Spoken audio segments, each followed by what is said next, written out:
Hey guys, it's Kevin on the Murray for you guys. We're reviewing. This is a movie that I was very on the fence about, and that, of course, is First Match.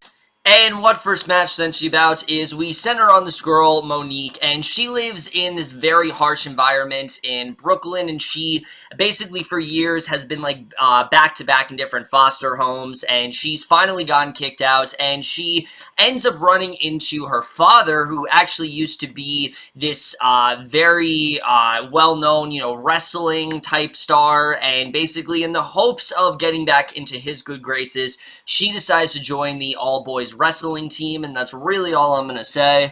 So First Match in general, just like every Netflix movie I watch, I was very on the fence about. And you guys know this. I've said this so many times. I just do not nowadays, because of the fact that they put out so much lackluster stuff, especially this year, which has even been, I'd say, less than lackluster, because of that large onslaught of stuff that they put out that most times isn't really all that great.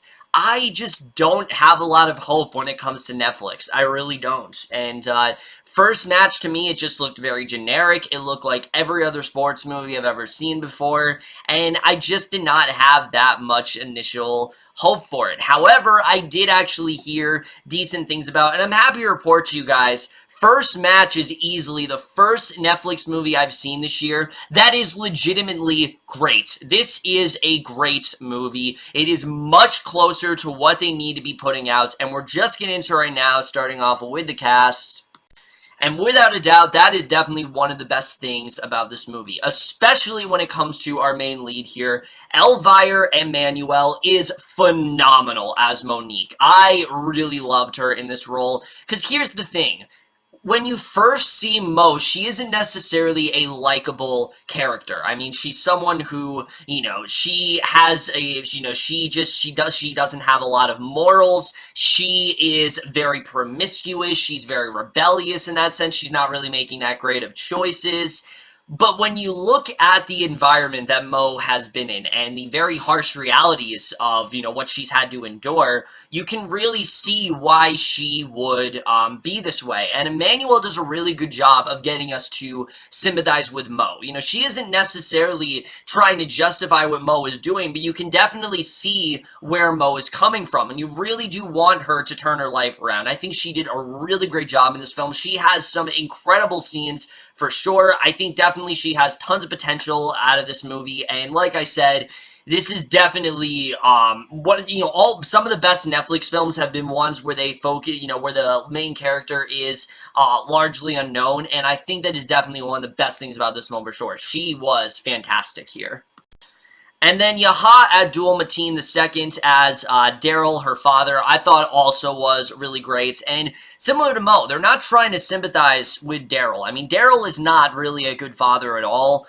In the movie, he keeps putting her in all these terrible situations, and he puts her in these very just horrible circumstances, really. He does not really know how to be a father to her, but you can see that he's trying. He does want to be that father figure in her life. He wants to make up for last time, and some of the best scenes in this movie are just these two interacting, and he really does do a great job here. I really did love him in this role, and he, like I said, was also great. And then the rest of the cast here also was really good. Colman Domingo does a really good job as the wrestling coach here, who really does want the best for Mo, and I thought he was really great. Jerome as Omari, I thought was really good. Her only real friend, the only person that she really does trust throughout all this. And then Kemp as Malik, this guy that she does like. I thought he was good in the movie. Nothing amazing, but I did think he was good overall. Really, everyone did a good job here. There really wasn't anyone that I thought was that bad. And compared to the other Netflix films, this is definitely a lot better for sure. But now let's get to the directing and the writing, because by far and away, that is one of the best parts of this movie. I think the directing here, it's very well realized, because what Olivia Newman does very well with the directing is that she doesn't try to Hollywoodize this at all. You very much do feel like this is what someone in this situation would go through. I mean, Mo does not really have a good life at all. It's terrible, honestly. The conditions that she has to deal with, you know, she's constantly being ridiculed.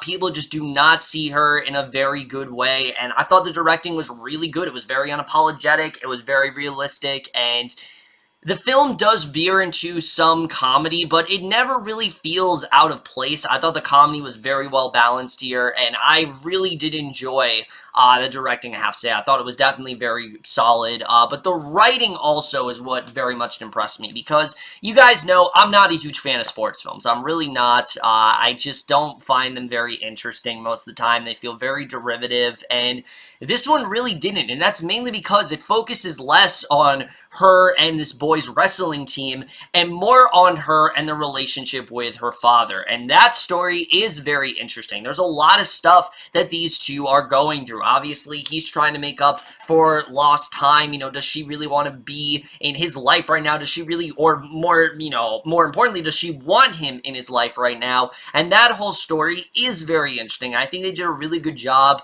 of fleshing these two out. I was really into, like I said, their relationship, and coupled with the wrestling stuff, that also is a very interesting element, and I thought they did a really good job with that. There's a great scene where you can see these two, they're just having a conversation as father and daughter, and she's talking about this boy she likes, and he's kind of teasing her, and you think, it's really sweet. You know, it's the relationship that these two have always wanted to have. She legitimately feels like she can finally have that relationship with her father, and they'll finally be able to have that bond together, and I thought it was very well realized in that sense. However, there are points in the film where you very much do see that is not a possibility, and you really do see that, sure, he is trying, but he's not a good father, and you can definitely see why he's been out of her life for as long as he has, and I thought they did a very good job, you know, honing in on that as well. It's not trying to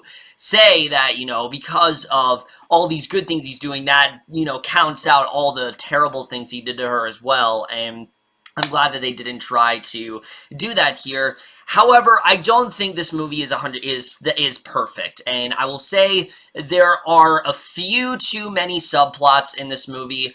First of all, there is a subplot in this movie involving her foster mother and this baby that she's trying to adopt, and while it does have a purpose in this movie, it's not like it doesn't. It just doesn't really go with everything else that's happening here, and it's very underdeveloped, and they keep cutting back to it, and I just did not really care about the story. And again, the actress is really good in this role. It's not like she doesn't do a good job. It's just, I did not really care about what was going on in the story. I think, honestly, you could probably cut it out of the movie, and I think the movie would play exactly the same way, and they don't spend, like, a ton of time on it, but that really is my main problem. I feel like they should have spent more time on it, because it's clear they wanted that to be the subplot of this movie, and it just does not have as much screen time as I think it really should. Also, the whole thing with her and this relation with this guy, it's not very interesting. They don't really do that much with it, and I really did not find that to be that interesting of a story. But the one thing that did annoy me a little bit in this film, that actually did almost piss me off, is when she initially joins the boys wrestling team, which, without spoiling anything, they don't really treat her in a fair way. They're kind of very discriminatory towards her. And when I was watching this, it felt like I was watching a movie from, like, the 1970s. Like, a movie that took place in the 70s, where women weren't equipped to fill these roles, and, you know, for some reason it was odd, and the movie at first treats this as if it's an odd thing. Why is this girl joining an all-boys wrestling team? But in 2018, when we're so inclusive and, you know, progressive as a nation, I don't really feel like it's that weird anymore, and the way the guys treat her in this movie felt like as if it was like the 1970s. It did not feel like a modern day setting. If this movie had taken place back then, I think that this could have worked. Luckily, they veer away from that very quickly. It's not a huge part of this movie, but at first, I really did not feel this was very realistic, and because the rest of the film is very realistic, I just felt that this didn't really fit in there, and it just felt like they were putting this in here just to have some kind of message, and I'm glad that, like I said, they did veer away from it eventually, because it really was not helping them at all. The cinematography here is great. Especially some of the fight scenes are really exhilarating, and they're largely in her point of view, and they do a really good job with it. And what I do like is that they don't try to make it seem like she is like the top wrestler or anything. I mean, there are definitely some situations where you really don't know if she's going to win, and I thought they did a really good job when it came to cinematography. But you also want her to do well, obviously, because you want her to get out of this harsh environment. You want her to turn life around, and they did a really good job with the cinematography. The score also was really good. A lot of R&B rap music, and it works very well in this setting. And the editing, I thought the editing in this movie was very well paced. The first like 10 to 15 minutes I wasn't really all that into, but once she meets up with her father and she joins the wrestling team, that's really when it got great for me, and from there I really did enjoy this movie. So yeah, guys, I'm happy to say First Match is a very well done film. I think this is definitely one of Netflix's better movies they put out in a very long time. I think this is much closer to what they need to be doing. Is it a perfect movie? No, but compared to everything they've been putting out, this movie is amazing. It is amazing that it actually did turn out that really good, and that there isn't really too many things about it that did bother me. And like I said, I think this is definitely the type of film Netflix needs to be making from now on, and I'm definitely going, or distributing rather, and I'm definitely going to give First Match overall a B+. Like I said, guys, I really don't hate Netflix. I really don't. I know I get on them a lot, but it's when they make these movies, it's very frustrating, because when they distribute things like this, I see legitimate potential. I'm like, all right, they're really moving forward, but then they always take a step back. And I'm really hoping, and honestly, I'm really starting to believe that maybe they are turning things around. Maybe they are going to start to put out some better content. Another movie I saw from them this week I will be reviewing is actually really great, and I think definitely they are starting to get better. I'm just really worried that they are going to, disappoint me again, because it seems like that always does happen. But again, guys, I definitely would recommend this one. I think this is definitely one of their better films for sure. If you guys have seen First Match, let me know what you thought of it, and we'll see you guys in my next video, and we'll see you guys for that. Okay, bye.